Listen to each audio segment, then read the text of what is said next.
저는 태전드림정형외과의 원장 서영훈이고요. 척추관절 쪽 통증 치료를 전문으로 좀 하고 있습니다. 제가 오늘 말씀드릴 내용은 테니스 엘보랑 골프 엘보에 대한 이야기고요. 힘줄 쪽에 생기는 통증에 대해서 전반적으로 좀 말씀을 드리고자 합니다. 이제 우리나라 말로는 내상과염, 외상과염이라고 하죠. 그래서 뼈가 튀어나온 부분에 생기는 염증이다, 스포츠 손상이다 라고 생각하기도 쉽지만 기본적으로는 이제 엘보에 생기는 힘줄에 생기는 염증이라고 생각하시면 됩니다. 안쪽 뼈에 붙어있는 힘줄이 손가락을 이렇게 구부리는 힘줄이고, 바깥쪽 뼈에 붙어있는 근육이 이제 손목을 위로 올리는 근육, 그리고 손가락을 펴는 힘줄인데, 이 힘줄들이 미세하게 손상이 되는 게 엘보라고 생각하시면 됩니다. 그래서 원장님께서 오늘 테니스 엘보는 제대로 좀 알려주시겠다고 하셔가지고 시범 조교를 또 모셔서 상세하게 설명해 주신다고 제가 들었거든요. 네. 이게 이제 대본에 없는 내용이라서. 원장님은 테니스하고 골프 중에 어떤 걸 좀 더? 저는 골프를 좋아합니다. 아, 골프. 네네. 주로 많이 치시나요? 네, 저는 좋아하죠.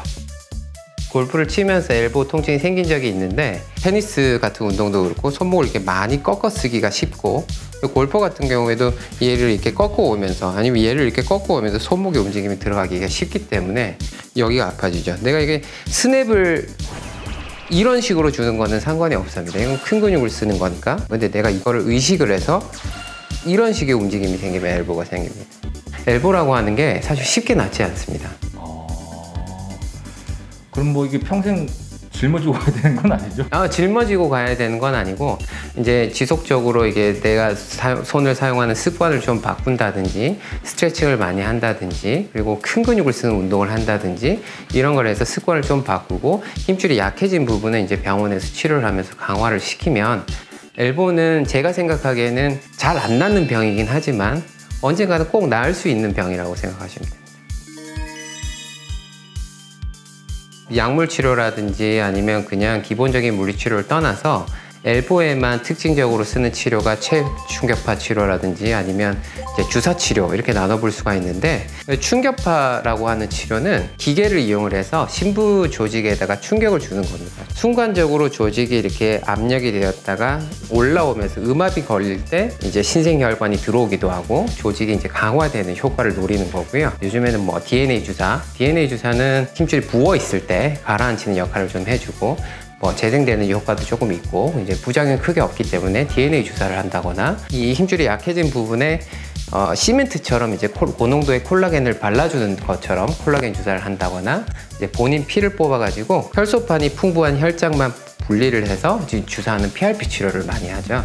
제 개인적으로는 한 달에서 3개월 이내에 생긴 이제 급성 건병증, 그러니까 힘줄이 조금 부어 있는 정도, 그럴 때는 DNA 주사나 충격파 같은 치료를 하고요. 그리고 좀 오래된 경우 3개월 이상 정도 되어 있고 초음파를 봤는데 힘줄이 조금 미세하게 찢어져 있네, 구멍이 뚫려 있네, 그쪽은 보통 PRP 치료를 선호하는 편입니다. 이제 기본적인 스트레칭은 아까 제가 말씀드렸다시피 이게 굴곡근 그리고 신전근에서 이제 보통 이제 문제가 생기는 힘줄들이기 때문에, 스트레칭은 여기 근육들을 늘려주는 거죠. 그래서 스트레칭을 이제 반대쪽 손을 이렇게 늘려주는 스트레칭을 많이 합니다. 이렇게 늘려주고, 근데 이제 스트레칭을 할 때 내가 이거 스트레칭을 강하게 하려고 팔꿈치를 이렇게 올리게 되네? 그러면 그건 오히려 스트레칭 기능이 떨어지고 우리 통증을 유발할 수 있거든요. 그래서 어깨가 올라오지 않는 범위 내까지만 진행을 하면서 스트레칭을 해주면 이게 도움이 많이 됩니다. 그리고 이제 여기 근육, 테니스 엘보일 때는 이쪽 근육이 뭉쳐있는 부분들이 대부분이고, 이게 골프 엘보일 때는 이쪽 근육이 뭉쳐있는 부분들이 대부분이기 때문에 여기를 마사지 볼 같은 걸로 풀어주는 것도 많이 도움이 좀 됩니다. 테니스 엘보, 골프 엘보는 고생하시는 분들이 워낙에 많고, 이제 저한테 병원에 오셨을 때도 자기는 이제 6개월, 1년 동안 고생하면서 이병원 저병원 다녔다, 이런 분들이 많은데, 이제 원인은 찾을 수가 있어야 됩니다. 내가 이거 직업에서 온 건지 아니면 내가 하는 취미 활동 때문에 생긴 건지, 그 원인을 찾을 수가 있어야 되고, 그거를 교정하려는 노력이 꼭 동반이 좀 돼야 됩니다. 그리고 본인이 노력을 하면 얼마든지 이제 해결이 될 수 있는 부분이기 때문에 이제 병원의 치료를 이제 같이 받으면서 스트레칭 하시고 이렇게 하다 보면 언젠가 다 극복해내실 수 있을 겁니다.